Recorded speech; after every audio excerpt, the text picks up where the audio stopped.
একটা নির্দিষ্ট টাইমে তো ভিডিও একদমই দিতে পারছি না, কিন্তু আমাদের সারা দিনটা কীভাবে কাটছে আর কুশোনা কেমন আছে যখন শেয়ার করব বলেছি, তো তোমাদের সাথে অল্প হলেও প্রত্যেকটা দিন শেয়ার করব।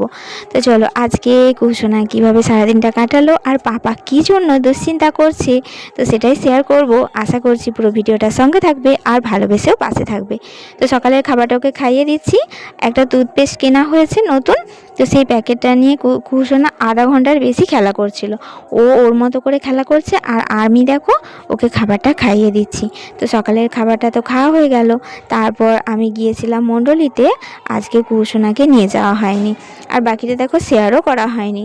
মাঝে মাঝে ভুলেও যাই যে আমি ইউটিউবে কিছু আপলোড করি।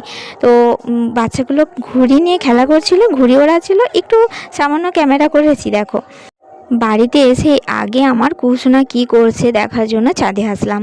এসে দেখি ওর বাবা ভাত খাচ্ছে আর মেয়ে দেখো দাদার কাছে শুয়ে আছে। ওর দাদা যত ওকে টেনে টেনে শোয়াচ্ছে ও তত ওঠার চেষ্টা করেছিল। আমি এসেছি না, আর ওর বিশেষ করে ওর বাবা ভাত খেতে বসেছে, কারণ ওর বাবা আমাকে নিতে গেছিলো, ও নিয়ে আসলো, তারপর আমরা একসাথেই ভাত খাবো দুজনে। তো মেয়ে তো পাপার কাছে না বসলে হয়, সেই জন্যই মানে ছটপট করছিল। আর ও দাদা ধরে রাখছে কিন্তু ধরে রাখতে পারছে না।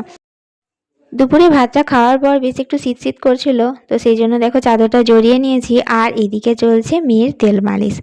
পাপা যখন বাড়িতে এসে দেখেছে যে মেয়ের একটু সর্দি করেছে, নাক দিয়ে কাঁচা জল মানে বের হচ্ছে, তখনই তেলের শিশে নিয়ে বসে গেছে।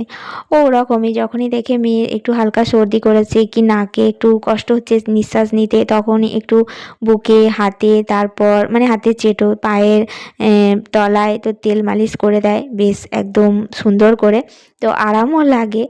আমরা অনেকেই নিশ্চয়ই করি, বাচ্চাদের এইভাবে তেলটা মাখাই। তো ও কিন্তু মেয়েকে এইভাবে তেলটা মাখাতে থাকে, আগেও মাখাতো এখনও মাখিয়ে দেয়। আর দেখো সূর্য ডুবে গেছে একদম, খুব তাড়াতাড়ি রোদ্দুর চলে গেছে। তো এবারে তো নিচে নামতেই হবে, ছাদে বসে মেয়েকে রেডি করিয়ে দিয়েছি। দেখো মোজা পরিয়ে দিয়েছি, দেখো প্রমাণ দিচ্ছি যে কুশোনা কতটা মানে মোজা পরতে ভালোবাসে। দেখো ছুঁড়ে ছুঁড়ে ফেলে দিচ্ছে, আমি একবার করে পরাচ্ছি আর যখনই একটু ঘুরে দাঁড়াচ্ছি তখনই মোজাটা খুলে ওইভাবে ছুঁড়ে ফেলছে। তো বাবার সাথে একটু বেরিয়ে করতে যাবে, একটু ঘুরতে তো যেতেই হবে, বুঝতে পারছো, নইলে আবার মেয়ের রাগ হয়ে যাবে যে পাপা নিয়ে গেল না, বারবার তো হাত ধরে টানাটানি করতে থাকে সারাটা দিন। তো ওরা দুজনে চলে গেল ঘুরতে, এদিকে আমি আমার বিকেলের যা কাজগুলো থাকে করে নেব। তারপর সন্ধ্যাবেলা আসলাম রান্নাঘরে, রাতের খাবার বানাতে হবে, তো রুটি আর কিছু একটা সবজি বানানো হবে। আর ওইদিকে দেখো কুশোনা কি সুন্দর শান্তভাবে বসে আছে, আর ওর ঠামি মুড়ি মানে বেছে ভালো করে পরিষ্কার করে নিয়ে তারপর ডামে তুলে রাখছে। তো কুশোনাও কিন্তু খুব কাজে ব্যস্ত, তাই না? তো ওকে ঘরে বন্ধ করে রাখা যাবে না, তবে দরজা একদম মানে ভেঙে ফেলবে, তো সেই জন্যই ও ঠামির পাশে বসে আছে। আর এইদিকে বানিয়েছি সবার জন্য ফুলকপির পকোড়া। তো কেমন হয়েছে কমেন্ট করে জানিও, পাশে থেকো, ভালো থেকো।